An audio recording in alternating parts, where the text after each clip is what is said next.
man, I really need to get 50, 100 more members to this gym. The way to do that is not necessarily to market harder. It's to make that sense of community greater and make people feel safer and coming in from different walks of life.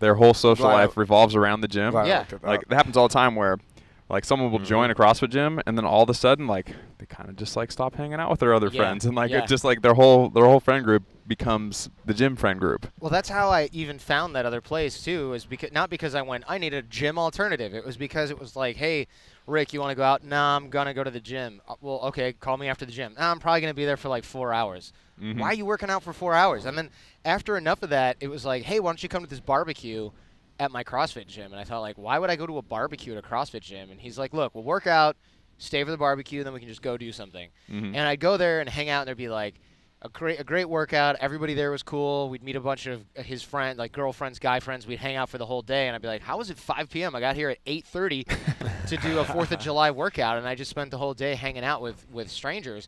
That doesn't happen at gyms that don't have that community. And there were people that showed up to the barbecues that were still paying their gym membership that hadn't worked out in weeks. And regardless of whether or not it's good for your health in terms of your workout schedule, it's really good for the business owner because they're still getting that membership fee solely based on community. That guy knows he needs to work out. He's paid for 8 months of his workout and shown up for 3. But the fact that he's still coming to the barbecue to say hi, everyone, speaks volumes about the type of people that work there and that live in that lifestyle with that place as the center of the lifestyle itself. Just sliding down on you a little bit. Yeah, there we go. There we go. There we go. I just remember you said you gotta make sure that you can just kiss it. So both lips. Yep. But yeah, I feel like if you go to a gym and there's a bunch of people there that they're not even training, yeah, they're just in there just kind of hanging out, yeah, then you know, like, this gym's super cool. Like, people want to be here. They're not just coming here to lose weight and get strong. Like, they actually want to hang out here. Exactly. It must mean people are friendly. It must mean that they're welcome to be there, and it's just kind of a cool, chill vibe. They feel like it's okay just to hang out. Like, that's one way to know that there's a very good community and the culture is strong at a box. I think at a lot of gyms, especially around here in California, you see the same effect that you have. And I'm not a religious person, but you see almost like a church effect where people want to go there, even on their off day, just to see what's going on. Or they want to go drop something off, or they want to go check something out, or they want to go say hi to somebody. And you see these other events cropping up where case in point, the new box, the one I went to, they bought a new space. And they didn't have a ton of money to renovate it, so they said, all right, every Saturday the owner is going to be there working on stuff. And can you please stop by and help? So I thought, all right, I'll stop by and help. I showed up. There were probably 20 people in there scraping paint, re-carpeting or ripping up old carpeting, moving out junk, throwing stuff in their truck to dispose of it. I mean, the whole community rallied around it to rebuild this, to gut this old space and do demo. I'm not a construction guy. I just learned it, from there with a sledgehammer and a crowbar. And we're ripping the whole place down. And then some of the people came in, and then, of course, they hired professional electricians and plumbers and stuff. But they saved tens of thousands of dollars renovating this place just because the community itself wanted it to get done fast and get done right.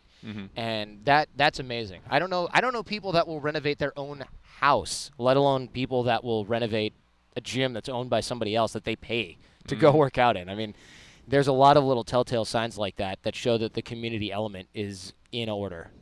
Yeah. Yep. Definitely. We're all staring at you now. Kick it off. Mike. Welcome to Barbell Business. I'm Mike Bledsoe here with Doug Larson and Markus Gerszi. Yep. And we have traveled up to West Hollywood to hang out with the co-founder of Art of Charm. It's a podcast. It's business. It's a lot of different things. But you should definitely go check out the podcast. We've been listening to it for a while. This guy's got more experience than we do. We're the newbies in this conversation. Coming up on 600 episodes, right? Yeah, 600 episodes. Yeah, our 10-year anniversary 600. was last month for doing the show. 10 years of podcasting is kind of like, I mean, the internet's only been around for like 11 5. years. 10.5. 11 years. 10.5 years. Yeah, exactly. Exactly. Yeah, so as you can see, we're on the roof of the AOC boot camp headquarters where we've got some battle ropes and some kettlebells, demon bells, zombie bells, whatever they're called, and maybe even both of those. And this is where the guys come up and get their morning workout in. And that's how we got onto the topic of community, was the fact that we use the physical fitness element to generate a little bit more camaraderie, and also to get people who normally don't work out into working out, and to get people who normally work out to make sure they can keep that part of their routine. Because as much as we're trying to break patterns and break routines at the Art of Charm that are unhealthy, we want people to keep the ones that are healthy in order. And in order to do that, you got to have something to throw around up here. And these, frankly, kettlebells make guys who don't work out feel really tough, right? Especially if they've got a gorilla head on them. Right. Yeah. I mean, if you've been 3 years, you haven't done anything, you feel like you're kind of a fat body, and you come up here and we're making you swing around, cyclops and gorillas and demons and stuff, you feel like you're in it, right? And that's part of the experience. I like it. Plus, you're in the sun. They got the Hollywood Hills in the background. This is a dope place to train. Yeah, actually, it is, especially earlier in the morning before it gets as hot as it is right now. It's really nice. You get that morning, the breeze that comes in from the water can move a little bit, and there's less pollution as well. Yeah. Now, for those listening who aren't familiar with the Art of Charm yet, what is it that you guys do? Sure. So we run boot camps. We run our live programs here. They're residential, so they're in the building that we're on the roof of right now. People come in and stay here. People from all over the world come in and stay here, and it's everything from guys and girls that are just having their first job. They want to knock it out of the park. They want to learn soft skills, rapport, influence, persuasion, body language, eye contact, vocal tonality, and things like that. We teach all that here in a residential format. And we also have a lot of older guys that come in that are like, look, I just got divorced. I want to get back in the swing of things. I don't know where to start. And then our sort of third element of client base, our third wing, is special forces and military. So we get a lot of Green Berets, SEALs, and intelligence agents here because we teach a higher level of skill, or I should say the same level of skill that they may have learned during their basic training, but more in depth. And that includes rapport building, influence, persuasion, and things like that. And the reason that we have such a heavy-duty client base with guys like in the Green Berets is because those guys, as you know, are stationed in country for long periods of time. They've got to develop local sources and connections. Same thing with intelligence agents, diplomats, and things like that. So we have those sort of three chunks of clients that come through the program for business and personal reasons. Yeah, I feel like if you're overseas and you're in a country where they don't speak your language and you don't really understand the culture fully because you didn't grow up there, all the nonverbal things, like you talked about, like the tone of your voice, like it's not what you're saying, it's how you're saying it, right. and your body language and your eye contact. All those things start to matter a lot when you're communicating with somebody, especially if they're just like someone who's kind of on the other side, like right. they're technically the enemy, but you have to deal with them in some fashion. You're not always fighting. You have to communicate here and there. All those things come into play in a way where if things go wrong, it means you die and all your friends die. Right. So a lot of the guys that'll come through, they'll come through, and here's the problem, right, that we have with our marketing, you might say. A lot of people go, oh, I don't need a course like that. I don't tie my shoelaces together. I don't have tape on my glasses. And it's like, that's not really who we get here at AOC. What we get here at AOC are guys and girls, for that matter, that want to come in that think a 1% edge is worth investing in. And I know y'all are like that as well. Everyone watching is probably like that too, because investing in yourself has the highest ROI. And if you're a Green Beret, or if you're a SEAL, or if you're an intelligence agent or a diplomat, some people would argue that's the same thing, then that 1% edge that you might get in developing relationships, cultivating sources, body language, nonverbal communication, that could be a life-saving edge. Or if you're a high-end sales guy and you sell things that are $10,000, $100,000, millions of dollars, if you make one extra sale throughout your entire career as a result of this program, which is very, very likely, then this thing just paid for itself times 100. And that's been really important for us to sort of realize, because when we first started 10 years ago, it was kind of like, hey, are you shy and quiet and introverted? And we still get those guys and gals here at our program, the introverts and the quiet people, but we realized we're not necessarily speaking to those people because, one, a lot of people don't think of themselves that way, but two, a lot of introverted people, they do really well here, as well as the people that come through and think, I don't know if I have anything to learn. I'm here to have fun. Those people often have the biggest takeaway. And a lot of folks, I try to compare it to going to the gym, where they go, well, I don't think I really need to come in and learn these skills. And I'm thinking, all right, the perfect analogy for this is if you go to the gym 3-4 times a week for 3 years and you're in great shape, do you just stop going to the gym and go, all right, I got it. I'm good.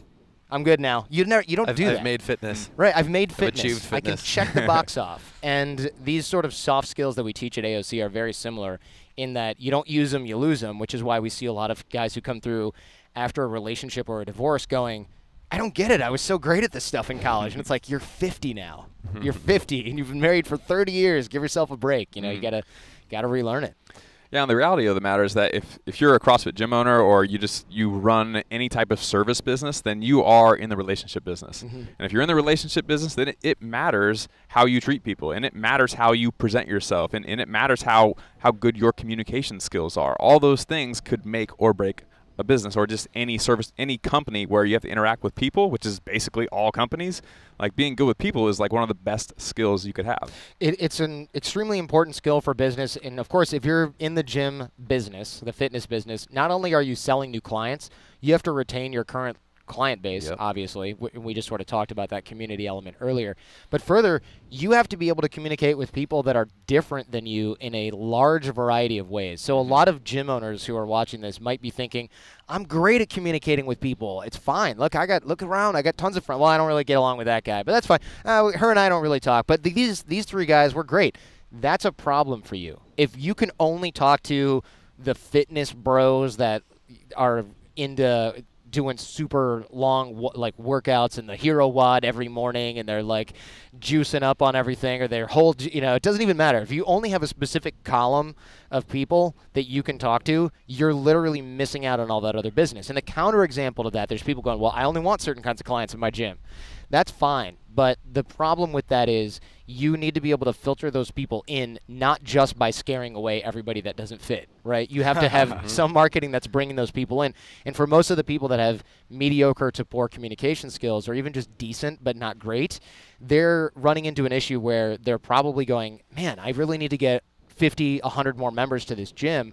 The way to do that is not necessarily to market harder. It's to make that sense of community greater and make people feel safer and coming in from different walks of life. And the gym I mentioned earlier with the great community, there were people of every race and socioeconomic status. And I remember giving people a ride home because they didn't have a car. And I remember getting a ride home from somebody else who was driving a frickin' Bentley. And I thought, wow, the strata of people we have here working out together and sweating and sometimes bleeding on the same floor is enormous. I mean, it's just so, and that speaks volumes to the quality of the ownership and the instruction at that place. I think that's a really important thing to acknowledge when you see a gym running successfully with such a wide range. We talk a lot about like ideal client and all that. Like you said, it's a filtering process. But when you can, as the gym owner or as the staff, you kind of act as the middleman, like the liaison, bridging the gap between all these different types of people, right? So it's not just like, hey, I've got this one person I'm really, really good at, but also understanding like, okay, there's a whole range of people in my column of client, different personality types, different socioeconomic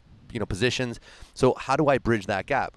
And being a better communicator, being a stronger social leader, that's your job, first of all, in that whole kind of tribe-like environment, has massive ROI. And there's gym owners out there who will, they'll kind of like, they're swimming upstream by not wanting to work on the relationship part, not giving as much attention to, I've got to build rapport with these people. It's kind of like, well, they sign up for membership. We've got good programming. That's all that matters. It's like, dude, that is so not what's going to keep people long term. That's going to get people started. And only if they're like a do it on your own, like solo, lone wolf type person, will that maybe work. But for the vast majority, people want to feel connected and cared for, and like you're paying attention and you're interested in them.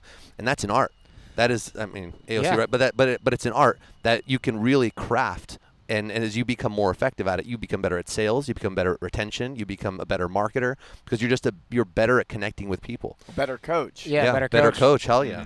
Because you have to be able to see where people are struggling in order to coach them really well. And so if you're only paying attention to a segment of your client base that you feel like is going to really jibe with you, then you will eventually lose everybody on the periphery.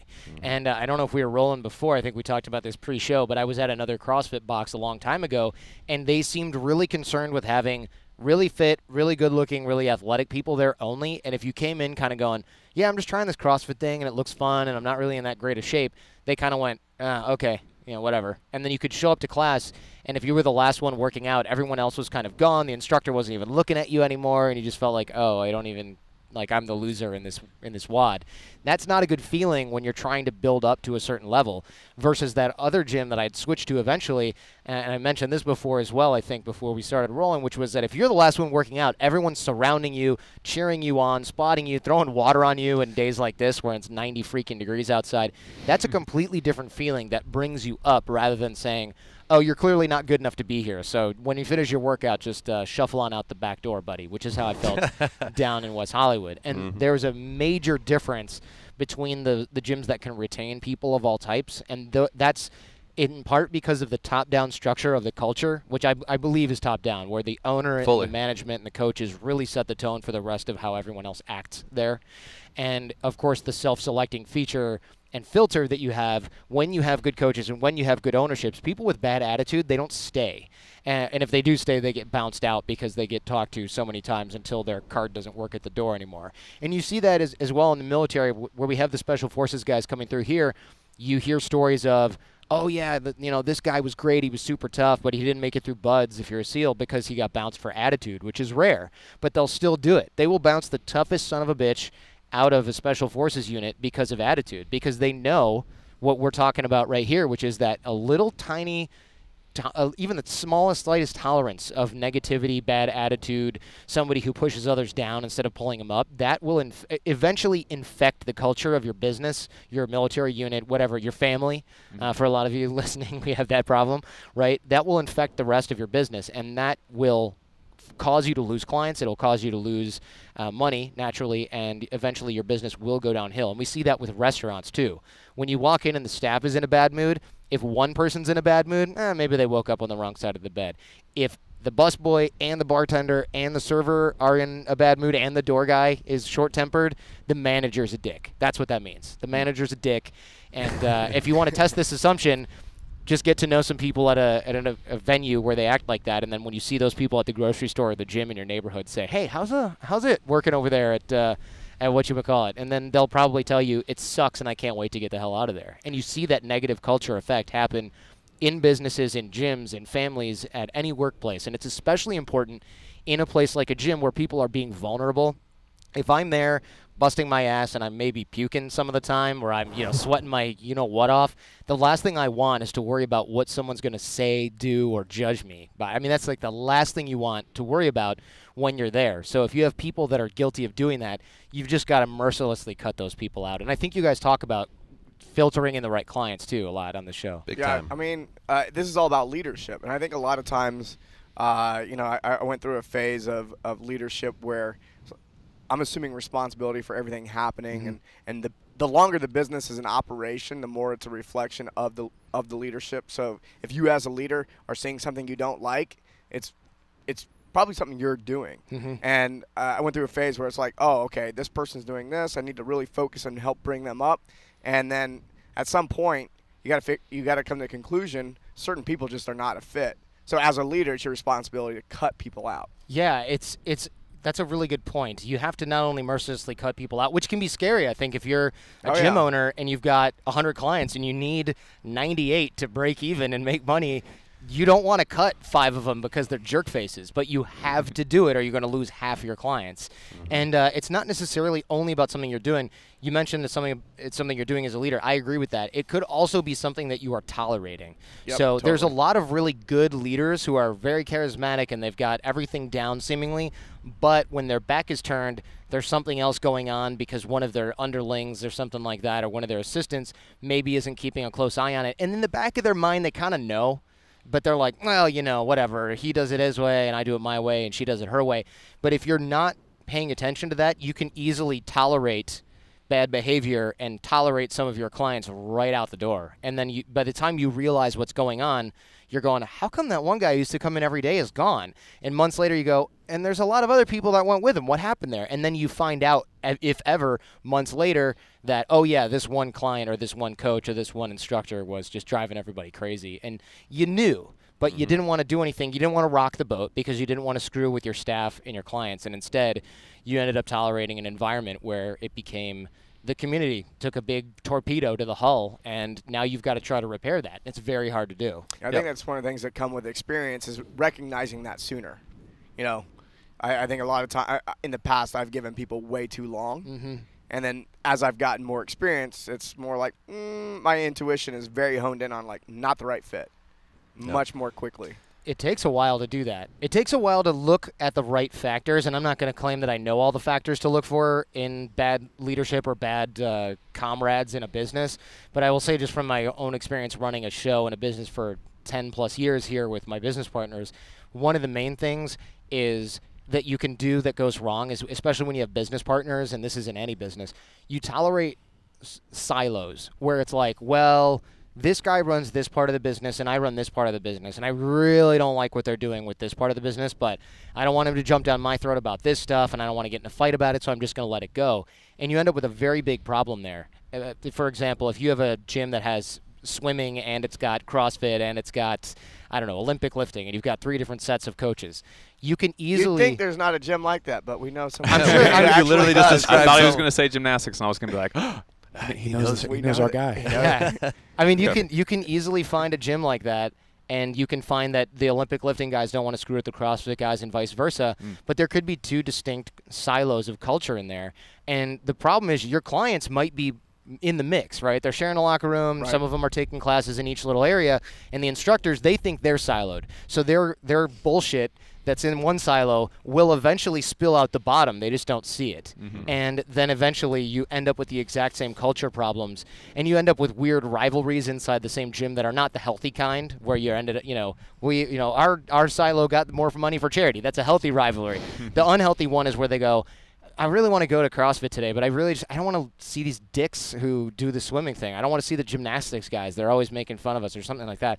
And you think this wouldn't happen, but it does. Actually happens a lot. It happens all the time. We see a lot of box owners who find themselves where you've kind of got like the front of house guy and the back of house guy. So you've got like the main trainer guy who's like, hey, I'm passionate about coaching people and I'm not too fond of the business stuff, and then you've got the guys like, I've got some money and I've got some business experience, I'll back you up while you do that, which on paper sounds awesome. Right. But if that communication factor is broken down at all, this person's driving really hard for numbers, for this, for that, so he's going to make certain decisions on tools, on things that this person can use, whether they can do the social events. This guy sees this guy's evil. We see those break all the time because the communication just isn't set up optimally. And that's when you see things like, hey, what happened to this whole division or this whole training area or this coach? Oh, well, we decided that we're going to just amicably part ways. And we broke up. In 1% of the time, it's really an amicable parting of ways. The other 99% of the time, it's, well, he didn't burn it down when he left, so that's what I mean by amicable, right? And you see, I think before we started rolling as well, I mentioned I tried CrossFit at one gym, and I ended up not really liking the place because I had just kind of a lame first impression.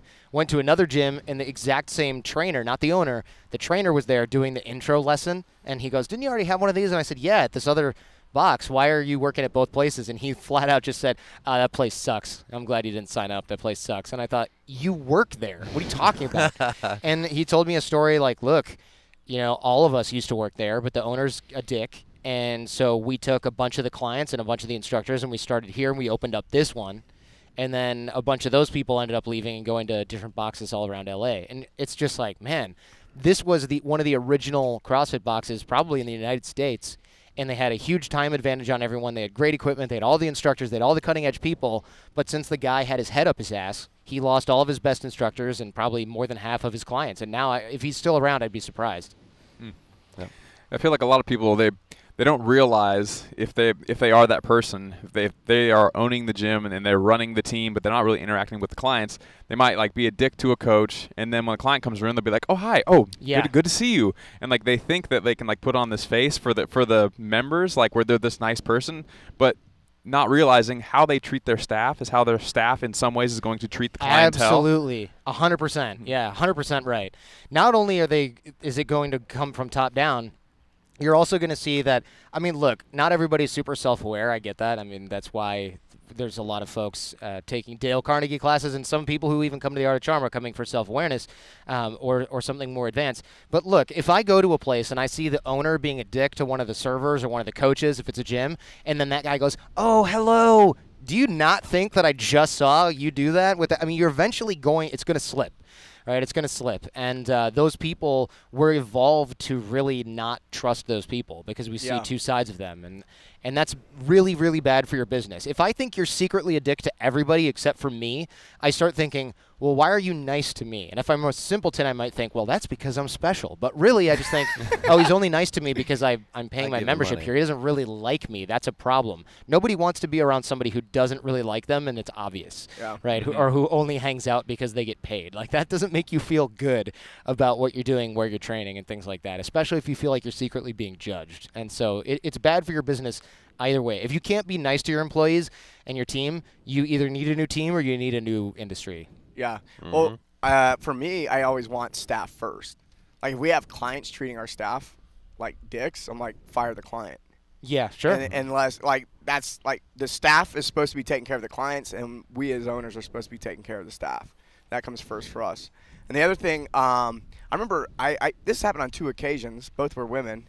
I went to dinner with women who were in the fitness industry, and we were talking about collaborating in one way or another, but they treated the wait staff. When we had dinner, they treated the wait staff like terribly. They were just complete bitches. And I'm sitting there going, I was like blown away at how bad it was. And like as soon as dinner was over, I couldn't couldn't get away fast enough. And then I've had people since then be like, "Oh, did you do something with her?" I was like, "No."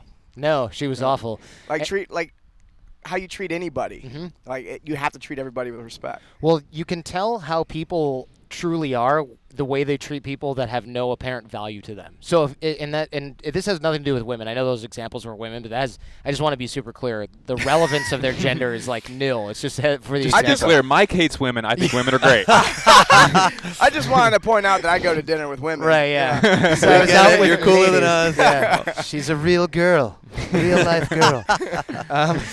Not all women are nice. Right, I'm telling you. Right. Yeah. How you treat people should not be dependent on what they can do for you. Exactly. It shouldn't matter. Exactly. And so if you're walking down the street and you're with a new relationship or a buddy and a homeless person comes up and says, can you spare any change?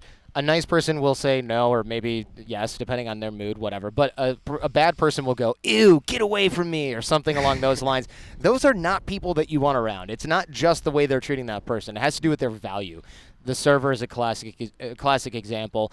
Somebody who's below them on any hierarchy, they're going to treat that person like that. So imagine the secret contempt they have for their clients if that's how they treat the server. What they're thinking is, oh, I just trained this slob because he pays my rent. And no matter how nice you think you're faking it at that time, that still shines through to the person that you're training, because we as just humans are evolved to sense nonverbal communication much more strongly than we are to believe the words coming out of your mouth. It's very hard for your body to lie. So if I despise you, even if I'm smiling to your face while I'm running you through a workout, you'll eventually figure it out. Yeah. And that's not good for business, especially if that person works for you. Yeah. My friend Guy has an example of how it really works is, imagine when you're talking to somebody that whatever you actually believe is projecting on a screen behind you. And I like that. And if you are talking to somebody and you know you believe one thing and you're trying to portray something else, and this is usually a conversation around sales. You're trying to sell a $5,000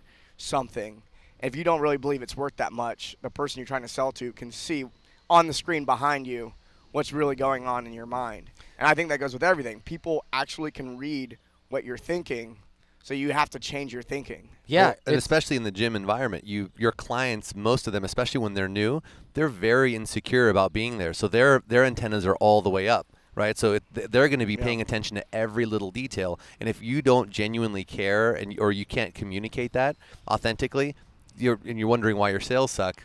You know, don't wonder. Yeah, it's no more. It's very hard for us to convincingly lie non-verbally over time. It's almost impossible. People who can convince their body to portray emotions that they don't really have are winning awards that are little golden statues on Hollywood Boulevard up here. And even they take years or months to film the bits where they manage to be that convincing. And sometimes they get low ratings on Rotten Tomatoes for doing a shitty job, right? So it's very, very, very hard to convincingly lie to the same group of people over time in a way that also has your body reflect that. That's why interrogators are mostly looking at things like nonverbal communication in combination with the things that they're asking you and talking with you about, because they're inseparable. And it's, again, so hard for our bodies to tell an untruth compared to our words, which are pretty flexible. And the reason is, of course, because we're evolved that way. Ever since language appeared, well, before language appeared, we had body language. Right. Once regular verbal language appeared, people could say whatever the hell they wanted, but their bodies were still communicating in the same way they had been for hundreds of thousands of years. So it's much more of a reliable indicator, or set of indicators, that nonverbal communication. And that's, of course, what we teach at our programs at the Art of Charm, but it's what we all feel intuitively at some level, whether we know it or not, when we're communicating with other people. Yeah, I like to think of feelings as the language of the body. Sure. And thoughts as the language of the mind or the brain. And if that's not synced up, like I think it just throws a red flare in the air. It does. And in fact, a lot of people, when they email the show for advice and things like that, you'll occasionally, or I'll occasionally get something from a guy or a girl that'll be like, this is creepy, or that's creepy, or what does creepy mean to you? And when it's a woman asking, usually it has to do with what makes guys creepy and why they have those feelings. And when guys are asking, usually it's because women are saying, you're creepy, and I don't know why. And how am I being creepy? Right. Tell me what that means, so I can fake not being like that. So I can fake being not creepy, right? But what creepy essentially is for a lot of folks, and it's of course a very vague, wide definition, is usually that your intention that's coming through from your nonverbal communication doesn't match what's coming out of your mouth. It's So like you're being incongruent. Exactly, it's incongruent. It's incongruent and it's uncalibrated. And so what that might mean is like, oh, hey, yeah, I just want to be friends. But it's like, well, there's something going on, and it's not necessarily something people can articulate, right? We've all had a bad feeling about someone at some time, and it's not necessarily like, I had a bad feeling about that guy. He was a little bit close, breaking psychological space, and, when he was turning away from me, it felt too deliberate, like he wanted me to go and chase him, which means that he's a little bit needy, and I don't really want that. And we're not articulating that stuff in our life. Right. All we're doing is going, yeah, I don't know, that guy made me feel weird. Yep. And that's good enough for pretty much any reason to end a relationship, not buy something from someone, which is where guys usually experience this. We experience it in sales conversations. Women tend to experience this in dating and relationship conversations, which I might argue are very similar to sales conversations, depending on what we're looking to sell. Your first date. Sure. Yeah. You're just selling something like different. We're selling some D, usually, and they're not buying. Whereas guys get it when we go in to buy a car, and we're like, I just didn't believe that guy. I just don't really believe that guy. And we don't know why. And it has to do with the creepy or the incongruence of nonverbal and verbal communication. Well, that's also an industry that people have a hard time trusting. Yeah, Like, for a good reason, yeah. Yeah, the car salesman, there's a stereotype around that. And I think there's also the same stigma around fitness a lot of times. How many times when a client shows up to your box, how many fitness gym memberships have they purchased before they walked in your door? Sure. Before I opened a gym, I think I was 25, 26 when I opened the box. Oh, wow. And I had already had a dozen gym memberships by that time. Sure. I had personally had a lot of negative experiences, and I was opening a gym. Imagine what somebody who is out of shape and hasn't done anything, they're coming in with all that emotional baggage too. Do you still run the same business you ran when you were 25? No. No? Okay. I was going to say, anybody who starts a business at 25 and still has it later, I'm always so blown away and impressed by that. Technically, we I still own it. Really? Just don't run it. Oh, gotcha. Yeah. Well, congratulations. I think most people who start businesses when they're 25 or 20 anything usually crash and burn at some point and learn a bunch of expensive lessons and move on from there. Well, we've definitely come close to completely crashing and burning. And I can identify. We've pulled out of the ashes a couple times. Yeah. It was fun. Yeah, that's a story, I think, of everyone's life who owns a business, for sure. But No doubt. I am impressed that did you guys all start businesses in your 20s?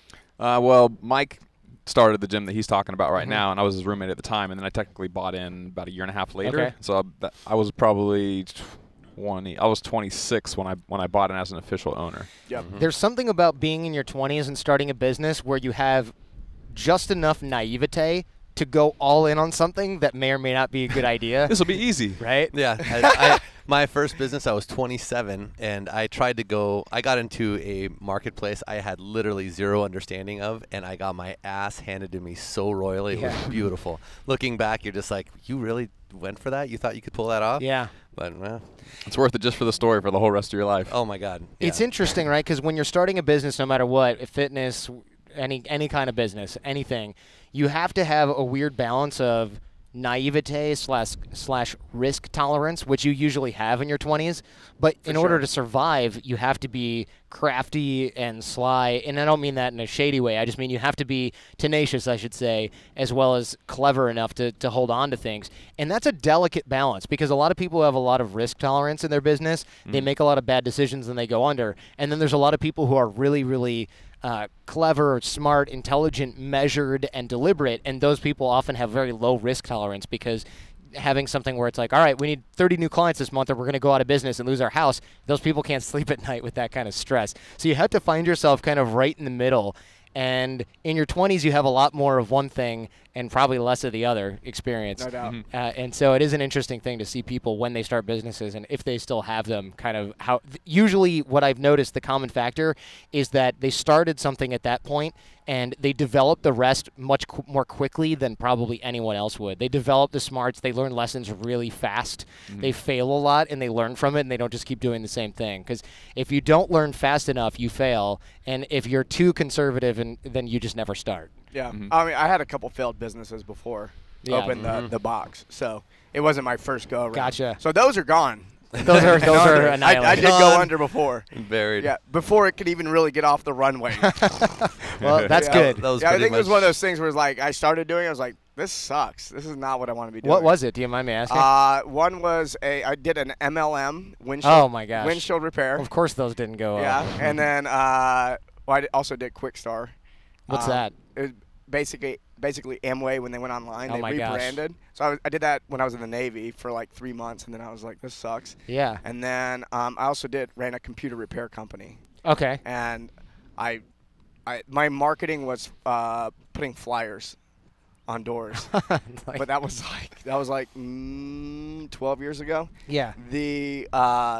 I didn't know anything about marketing. I just used the same tactics my dad used in his construction business. Yeah, because nothing's like- changed since 1977, right? Yeah, I just went around doing what worked for him, and Yeah. it didn't work. Well, that shows that you had the hustle to hand out all those flyers and actually start a business. So you see that risk tolerance is pretty high, hustle's pretty high, and it seems like you learned your lessons really fast. So that's kind of the magic combination. My risk tolerance is very high.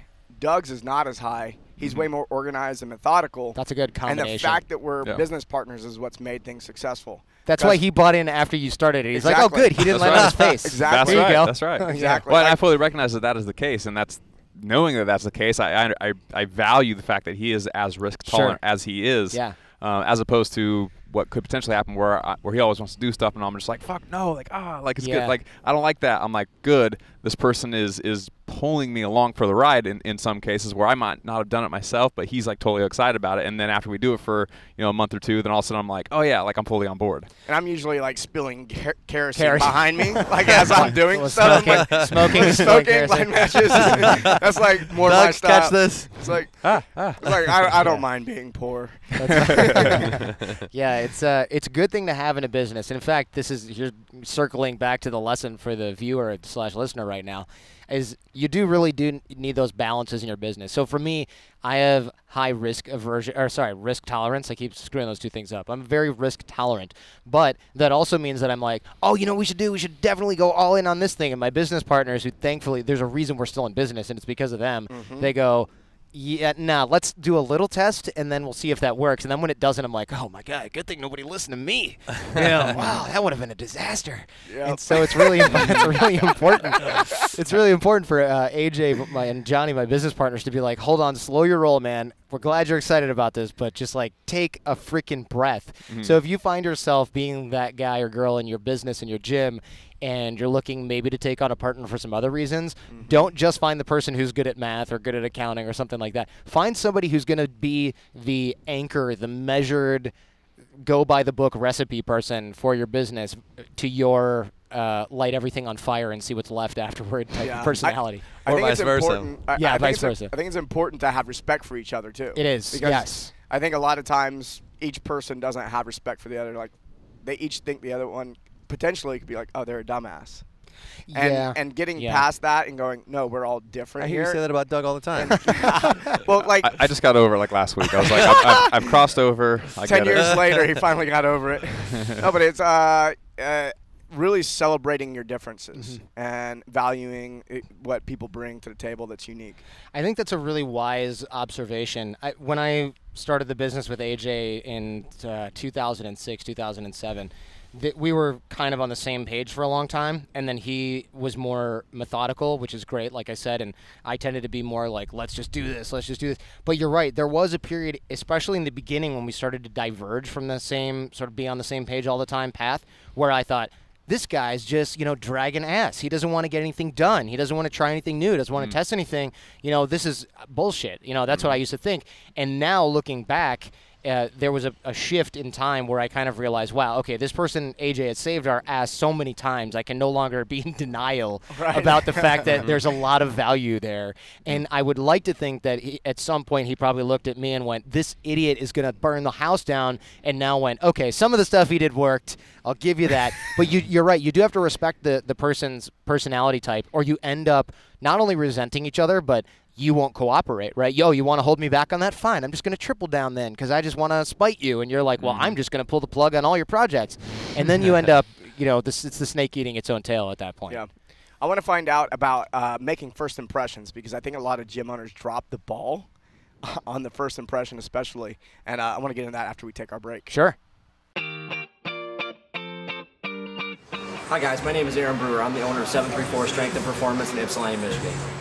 Before starting the Barbell Logic system, struggles that we were dealing with here at 734 Strength was exposure mainly. It was real difficult to get people to our gym. So that was when I really started to realize that we needed to make a change. For the longest time I thought it was maybe our location, but just started to dig a little bit more and then realized our website wasn't as good as it should be. We weren't doing any type of marketing. So just started to dig into those points. So they kind of got me to the point, to the break point where I talked to our staff, talked to my wife, and just realized that I needed to make a big change, because if I didn't, the gym was going to continue to go nowhere. For about 2 years, we were spinning wheels. We weren't really gaining any new members. We were at about 60 members for 2 years. So that was just putting stress on the family. It wasn't allowing us to buy new equipment. It wasn't allowing me to pay our coaches here like they should be paid. So that was the break point. I basically just said, look guys, I hope you guys are on board with me. I'm going to make a big change here. And that was right when I started to really look into the Logic system, and I knew that that's what I needed to have done, and I needed to sign up and get the Logic system working here in 734 Strength. Implementing Barbell Logic into 734 Strength and Performance has been really painless. It took about a month to get things going, but during that time I was in constant communication with the design team, the marketing team. The website is really easy to navigate, really easy to do updates with. Infusionsoft has been a little easier than I anticipated. And just overall, the people that you're going to work with are, some of the best in the industry. So as long as you put your faith in them and just know that they're going to help you because they actually care about you, they want your business to do well, implementing this into your gym and into your box will be very easy. The benefits and the results of the Barbell Logic system have actually been pretty unbelievable. We've been running the system now for about 2 months, and we've gained 20 members within that 2-month span. We've also have been able to get a lot more exposure to our gym. We are getting 2 to 3 new inquiries each week, so the exposure has definitely went up. I think the main reason for that exposure is just the website that the Logic system was able to develop for us. It really sets us apart in a field where CrossFit gyms are continually popping up. So it allows us to build relationships with our potential members before they even get to us. So that's been huge. Automated ebooks, automated emails, the Infusionsoft marketing system. It's allowed me to step away and really devote more time to developing the business, developing programs within our gym, spending more time with our coaches to make sure that they're happy. It has allowed me to decrease my stress levels because I'm not trying to write emails all the time. The Infusionsoft system will take care of that for you. There's emails that get sent out daily that I'm not even aware of that are getting sent out. These emails are amazing too. I've given continual compliments on the emails that our current members have received, our potential members that also are just blown away with the professionalism that we've been able to present them. I wish I would have started this a year ago if I would have known about it. So if you're even thinking about it, if you're kind of on the fence going back and forth, I would tell you if you want to start to develop your business now, sign up now. Don't continue to wait. Find a way to implement the Barbell Logic system into your business. I can almost guarantee you, just from my own personal experience, that you're going to be blown away, that you'll be like me and wish that you have been able to start it sooner. Because like I said, as soon as you start it, things are going to start to improve.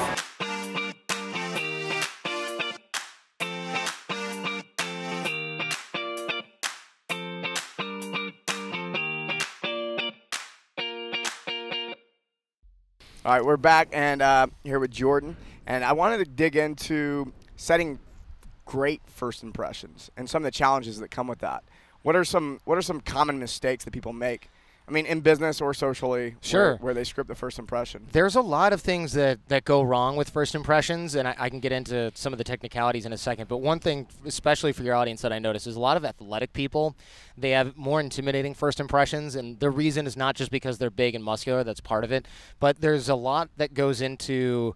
With our lives now, a lot of us are sitting a lot, even if we're really athletic and we know that sitting is terrible for us. It's the new smoking, from what I read in the magazines, right? And that's the propaganda that's we're putting out. Yeah. Yeah, that you're putting out there. We're in charge Everybody of that. stand up. and a lot of athletic folks, especially people that work out all the time with Olympic lifting and heavy weights, you'll see that they've straightened up maybe their posture, but they'll still have like really tight upper back or really tight shoulders, or even a little bit of forward head position. And some of that might still be from sitting. I don't know all of the anatomic reasons for that. I mean, that's more of a Dr. Kelly Starrett question probably. Yeah. But there's a lot of forward head position. A lot of those guys and girls, for that matter, are fairly straight on and intense due to the fact that they do intense things for fun all the time.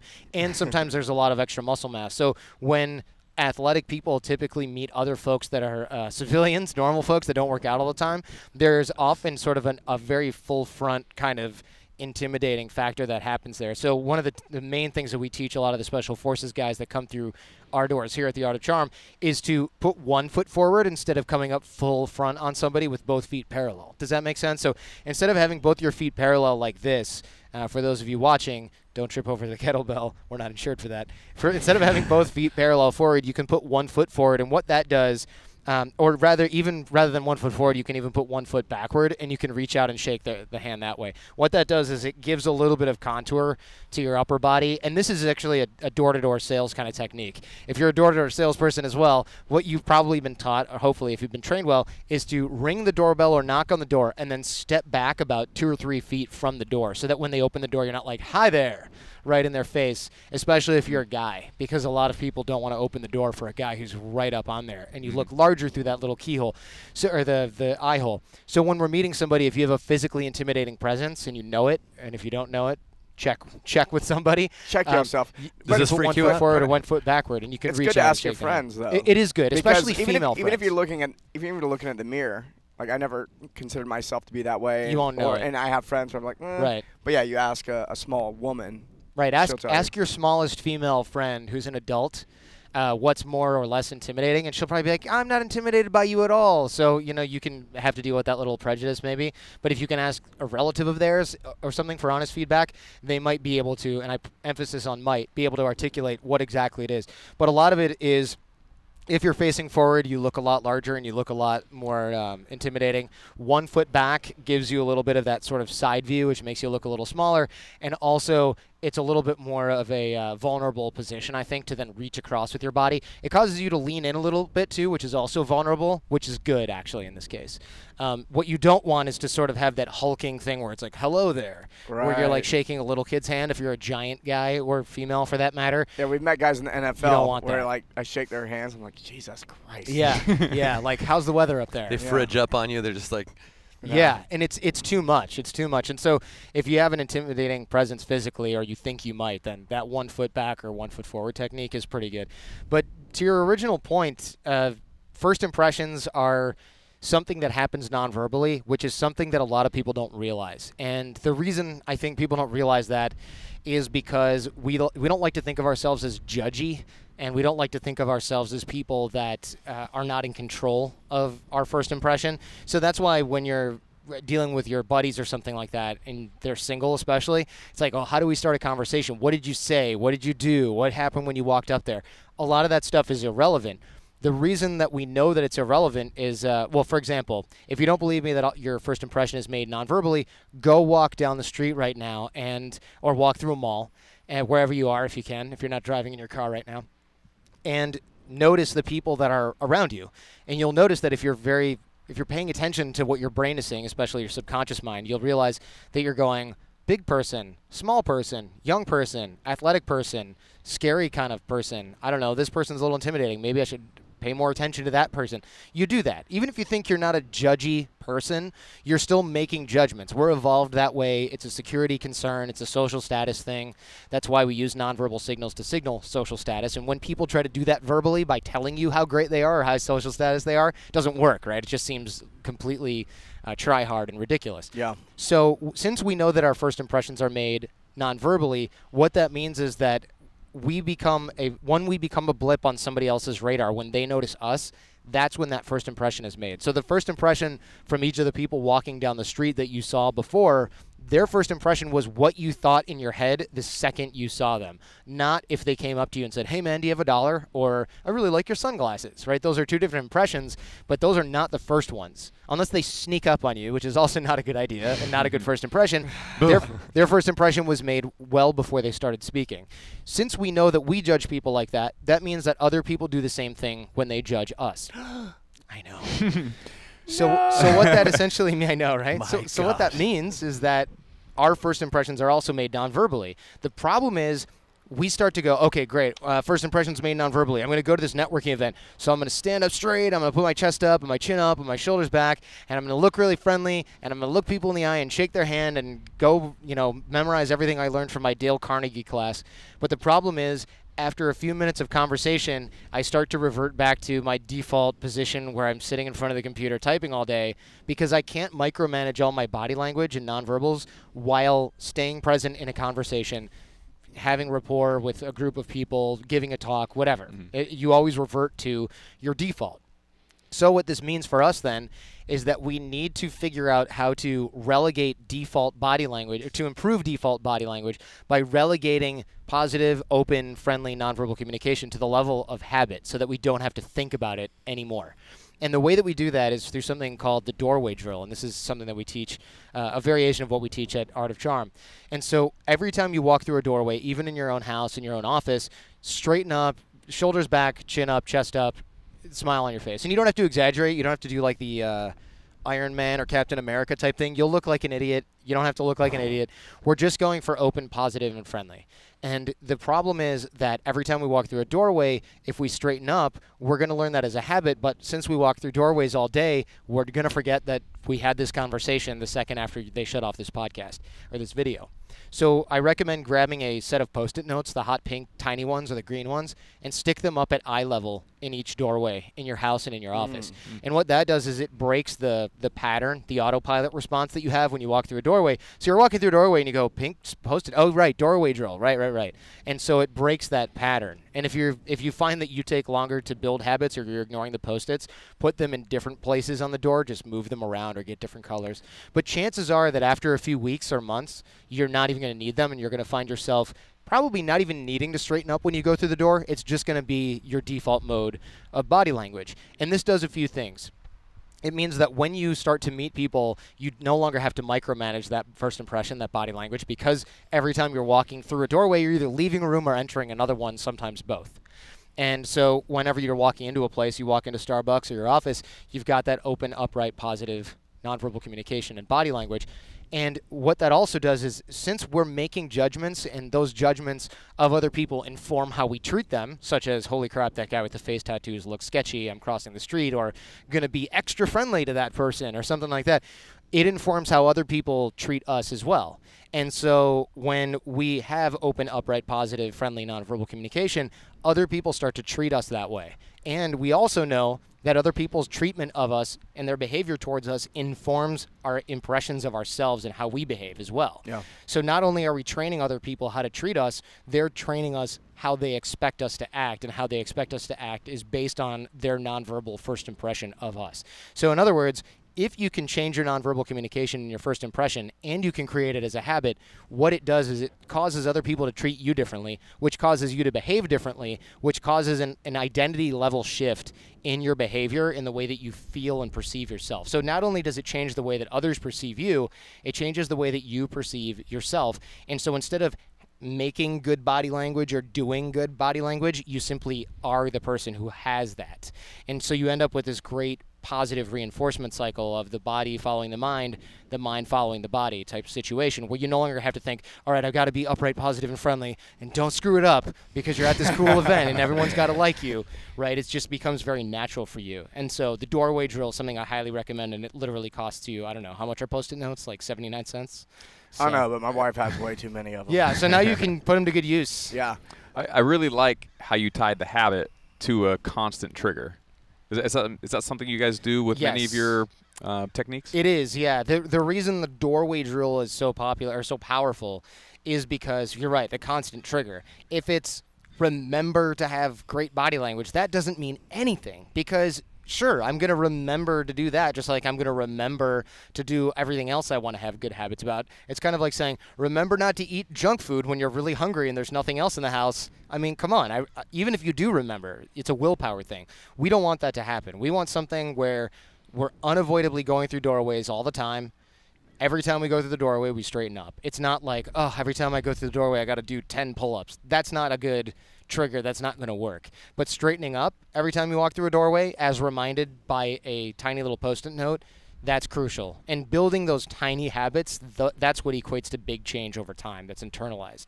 Yeah, I like what you're saying about how the way we show up informs people on how they should treat us. Yes. And then how they treat us informs us on how we should behave. Mm-hmm. And how do you, someone comes and works with your team for a week and then they go home and now they're a different person, or they're behaving differently, and they're creating a different experience for their friends and family and coworkers, and they're not treating them like this new person. Right, yeah. So common problem. So do you guys have anything to combat that? We do. It's a mixture of support from the other alumni. So when you come through the program, before the program, there's a few months of prep. And what it is it builds small habits, tiny habits, like the doorway drill, among other things. And then during the program, the week-long intensive, you have a lot of other growth that happens. Mm-hmm. But the entire program is not just the week that you're here. It's the months of prep beforehand, the week that you're here. And then I would say a year or two after, because we do basically, after you come through Art of Charm program, there's a lifetime of support. And what that involves is a lot of drills, a lot of exercises, and a family page on Facebook, which is super active, where people can ask questions. It's very private. All the coaches are in there. All the alumni are in there. So there's hundreds and hundreds and thousands, whatever, of people in there. And they're all giving great qualified feedback based on their own life experiences, because we have that as kind of a rule. You can't give advice based on like what you think. It's got to be your experience only. I like that. And otherwise, people are just bullshitting, really. But we have that, and we also have masterminds and get-togethers, sometimes at this house, other times in other cool places around the world. And we get together, and we create that support network. So your example's perfect. The problem is that a lot of people will come home from a program like this, or even just after they get done with a great diet or a training for a marathon. For sure. Or they'll move to another place or something like that, and they're not being treated the same way. And that's a problem, because if you move, you can reinvent yourself, and nobody goes, yeah, you're not a fitness guy, right? They're just like, okay, you are whatever you say you are, because why am I going to doubt that? But if you leave as somebody who doesn't follow through on their commitments and eats bad food, and you go back and all your friends are doing that still, you've got a problem, because they're going to unintentionally drag you back into your old habits. So it's not just a matter of willpower of saying, well, I'm not that guy anymore. There's setting up boundaries where you realize you're allowed to make big changes in your life. And there's also a certain arm's length treatment that you have to give people who are not necessarily going to be supportive. So what we find from AOC clients and alumni are generally they'll go back to their regular home life and their family and friends. And it's not that everyone isn't supportive and saying, like, who are you? Who do you think you are now? It's usually a small percentage of people. Their family often is guilty of this, but a lot of their close friends will often say, like, great, this is great. Oh, I'm so glad to see this. And, you know, their significant other might be really stoked about it, and their best friend might be really stoked about it. But they'll find that there's 1 or 2 or 3 people in their life that are like, oh, I get it, you're social now. Or, oh, you don't eat fast food anymore? Okay, whatever, Mr. Health Nut. And you find that people do that for a variety of reasons. One, they don't want you to fail and fall on your face and feel bad. That's where our family kind of comes in, right? My mom still says, don't get too excited now in case it doesn't work out. If I'm talking about, like, we're going to be in GQ or something like that, she still says that. And it's not because she wants me to fail. It's because my mom doesn't want to see me fall and then cry like I did when I was 4 and her not be able to console me, right? In that way, people who love us don't want to see us fail and get hurt. But there's another group of people that when you improve in something, when we improve on something, it highlights their ability to do the same thing, but for the fact that they're a lazy piece of shit and they won't put in the effort to do it. Yeah. And that's bad for their self-esteem. And this is a subconscious process. I don't think they're evil for doing this. But what that causes them to then do is go, come on, man, you don't smoke anymore? Dude, don't be lame, man. We're drinking. Come on, let's go. Have one, right? Because they don't want to smoke alone. Don't make me smoke alone. This is so lame. They're guilt-tripping you. They're trying to control your behavior. They don't really care if you smoke. Really what they want is to know that the fact that they haven't grown at all and invested in themselves is okay because you're still not that different.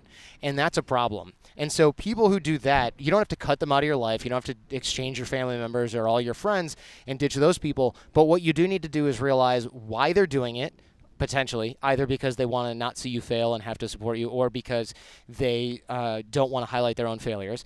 And you just realize that's what's happening in the moment. And if they can't sort of change that behavior, if you can't resist that behavior, you have to keep them at arm's length for a few months while you solidify the habits that you've built here. Yeah.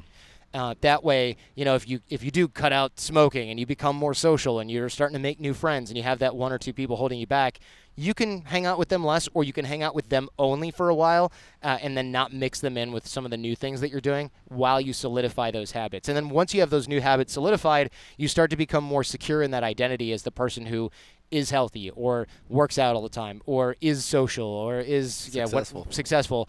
And then those guys and girls, when they come back and they go, oh, whatever, man, you don't do this anymore, you can kind of just brush it off. It doesn't affect you like it might your first day back where you go, oh, no, my friends don't approve of this. This is terrible. What am I going to do? If it's been a few months and you've got good habits in place, you just go, oh, the reason Jeremy does that is because he just hasn't really grown out of it. And then the even better news is then you are then in a place to support those people in their changes that they probably want to make. I mean, nobody wants to be a fat body that smokes and never leaves the house. Nobody wants that. They want to feel like that's okay if they're in that position, which is why they might be dragging you back into the crab bucket, if you've heard that analogy. But they don't necessarily want to be that way. And so you can take a leadership role after this type of program in your own life where you end up being an agent of positive change for those folks. But you're right. You have to be very careful not to just come back from boot camp, hang out with the exact same people, pick up the same bad habits, and then go, crap, well, I guess that didn't work for me. And we allow that to happen through support through the family page on Facebook, the masterminds that we have, the post-program coaching calls, and things like that. And luckily, there are alumni from all over the world living pretty much anywhere. So almost no matter where you go, you're going to be within driving distance of other AOC brothers that you can hang out with who are also on the path and building powerful habits. Because you're right, it's just like fitness. You can go and eat right and do everything right, and then you go back to your family's house for the holidays and you're eating mayonnaise salad or whatever, and you what just the hell come is back. wrong with mayonnaise salad? Nothing. I mean, look, if that's what you want, if you're from Michigan like me, you've had mayonnaise and marshmallow salad as food, and that was somehow an actual main course. Okay. That was okay and not dinner. dessert. Do you remember that? I grew up in the Midwest, and we had crap like marshmallows and Jell-O in oranges and like potatoes and mayo mixed together, and that was a dish. It wasn't a dessert. It was like part of the meal. You would have it with turkey, and it's so disgusting. It's so bad for you. But you can build those habits. You can get those habits back if you don't if you're not proactive, if you're not sort of intentional about the habits that you're building, you will just fall into the lowest common denominator. And if that lowest common denominator is smoking cigarettes and eating fast food, then that's what's happening. That's what's happening to you. Yeah, a lot of people I know that go through massive transformations find that family is usually The culprit. It's the most challenging piece. Yeah. It's like, oh yeah, like I've made all this change, and now I am hanging out with my family over Christmas, and wow, I'm really turned into an asshole. Yeah. Yeah. I mean, speak for yourself, but yeah. Definitely can happen. I mean, you can find that the people you grew up with that love you the most and that you love the most can simultaneously be the best thing that's ever happened to you and the worst thing for your habits and the worst thing that's happening to you in that moment. And it's not anybody's fault. It's just a matter of you growing and trying to leave the gravitational pull of some of the bad habits from some of the very not bad, very nice, loving, caring people that you have in your life. And they're not doing it to hurt you. They might be doing it to help you in their own mind or to help themselves. And so it is a matter of boundaries and having enough momentum to leave that orbit and get out of there. And then you can come back for them later and pull them out of their pit if you decide to do that. Yeah. For all the reasons that you mentioned earlier, I think it's a really good idea as a condition to when someone graduates high school, like they leave their town. Yes. Like if you've been there your whole life, there's so many people there that have an idea of who you are and who you should be that it's almost impossible to move on to the next stage of your life because everyone is going to try to keep you. Not everyone, excuse me, that's overstated, but some people, as you said, will try and keep you being that same person. They're still going to make fun of you for the thing you did when you were 12 years old. And if like you used to be shy when you were in junior high, but you're not shy anymore, they still call you the shy guy. Right, and like, they'll try and like keep you that person. So I think it's a really good condition to just get done with high school, go anywhere else. It doesn't matter where you go. You just need to go anywhere else. Yeah. That way you can be the current you moving forward. And even if you want to live in your hometown kind of long term, like go back a couple years later. Sure. Take a break and then come back. It's a really good point. I never really thought about this, but you're right. There's probably a correlation and partially causal relationship between the people who never left the hometown. One, there are people who maybe didn't want to change that much. That's why they stayed in your hometown. But there's also, people who didn't leave the hometown because of economics purely or because of they had to take care of a sick family member and not because they didn't want to leave. And you see that not a lot has changed. And part of the reason for that is possibly mindset, but also possibly because, they're around the exact same people who they've been around for their whole life, which is a great support network in some ways, but makes it freaking impossible to reinvent yourself. And I know a lot of people that have moved a lot, like myself, where I've moved to different countries, moved to different states, moved to different cities in those states, and you get to reinvent yourself pretty much every single time that you do that. Yep. And that's a tricky scenario. But by the time you've done that 6 or 7 times over 6 or 7 years, you're an entirely different person than you were before. Whereas you could go back to your hometown, hang out with somebody who hasn't left but for a few weeks to, Cancun for spring break here and there, and they're exactly the same. And for me, that's a little depressing. Not because I think they should change, but because I think, wow, if I hadn't changed since high school, I was not really where I wanted to be in life, let's say, in high school or even college for that matter. We see this a lot with a lot of the business owners, box owners in particular, who are trying to kind of break through and go from kind of like the old way of how they were treating their business to what they need to be doing. And like we host the mastermind retreats, and we coach our gym owners, and they struggle with like, I'm trying to make this progress. I know this is what I want. I know I can be better at this, and they're learning new things. But they go back to their team, or they go back to their local group, or even like the Facebook group for a lot of the affiliate owners, where they kind of pass around ideas and tips. It can be a really negative place, or it can be that place that really kind of pulls you back when you're like, no, man, like I know I should be trying harder with sales or with marketing or some of the bad words in our industry. So it's it's important to understand, like if you want to make that progress, oftentimes it's not like you have to like move away. Obviously you have a business somewhere, brick and mortar place, and you're trying to make progress. Oftentimes it's just who you're surrounding yourself with for extended periods, or who you're really kind of absorbing information from. There's that old saying, that you're the average of the 5 people you surround yourself with. But that also applies to you trying to make progress. If you're like, man, I'm trying to not have a shitty attitude about my business and think, the sky is constantly falling, and instead realize there's abundance, I can do this, I just got to focus on the right thing. You got to make sure you're surrounding yourself with the right kind of attitude and the right kind of people. So really let that stick, or else you're going to go learn something and you go back to your team and they're like, nah, we don't do that. Sales is bullshit.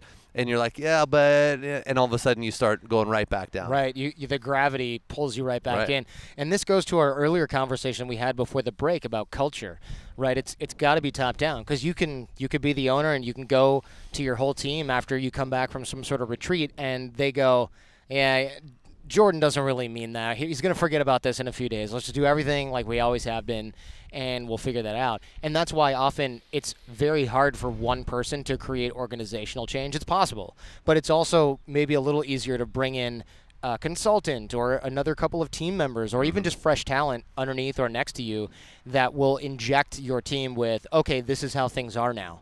And those people have to have the willpower to push through the resistance that they're going to get when changing that culture, so that eventually the rest of your team goes, I guess we are more sales-oriented now or more customer service-oriented now. Fine. And the people who really won't get on board, maybe you've outgrown them, right? And that's an uncomfortable truth, I think, that a lot of business owners have, is that eventually you might look at your team that you've had at your box for 10 years, and you might go, Jared just doesn't want to freaking be here anymore.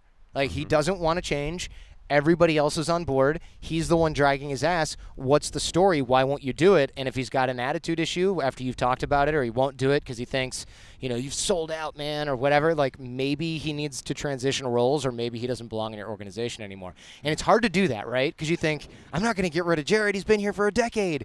But every organization outgrows the people in it, or the people in the organization outgrow the organization, unless you're all growing at the same time, which is nearly impossible. If you plant a garden, all the plants aren't going to grow in the exact same way at the exact same time. And we have to realize that that's okay, and it's part of the life of the organization and the business, and not that we did something wrong, so now we had to let go of a long-time employee, or that they did something wrong, so now it's time for them to go. You can grow apart, just like you can in any other relationship, marriage, or anything like that. Ideally, you grow with your wife or your significant other, but we see all the time that that's not what happens, and that's why those things can end.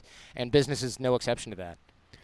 I feel like that's probably very comforting for some people to hear you say that, where they have had a similar situation. They had to let somebody go, and they're beating themselves up. They're like, you know what, I didn't do a good job of helping that person, grow as a person, or maybe I just wasn't a good enough leader, and that's why they just weren't connecting with the company as we grew. Like, there could be many reasons why someone might feel like it's their fault, but knowing that it's the inevitable consequence of doing business in a large majority of the cases. If it's happening to all your employees, that's a problem. Yeah. But if I'm the only one guy, one time, or that type of thing, then maybe it's just kind of the way the world works, and you can't save everybody. That type of thing. Exactly.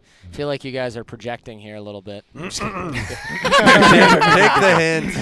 Take the hint. We are projecting. Excellent. Mark England would be all over us for He would projecting. be killing us. That's right. I'll be hanging out with him on Friday. Yeah. Shout out to Mark. Yeah. So if people want to find out more about Art of Charm, where should they go? Sure. So you're listening to a podcast or watching a podcast, check out The Art of Charm, or go to theartofcharm.com. We have a challenge which has a lot of things like the doorway drill and the body language stuff. And if you go to theartofcharm.com/challenge, we'll send that to your inbox. Or if you're driving or you're otherwise on your phone, you can text the word charmed, CHARMED, CHARMED, to 33444. And when you text charmed to 33444, it sends you a lot of those little drills and exercises. But I'm not trying to force our content on people. If you're into podcasts, check out the Art of Charm podcast, and I think if you're into growth and personal development, you'll dig you'll pick up what we're putting down. Yeah, I've been following you for years, man. You guys put out great stuff. You guys have killer interviews. You guys have people from all walks of life. So if you like Kick-Ass Podcasts, check it out. Thank you. Appreciate this, guys. For sure. For Thanks for coming on the show. Awesome.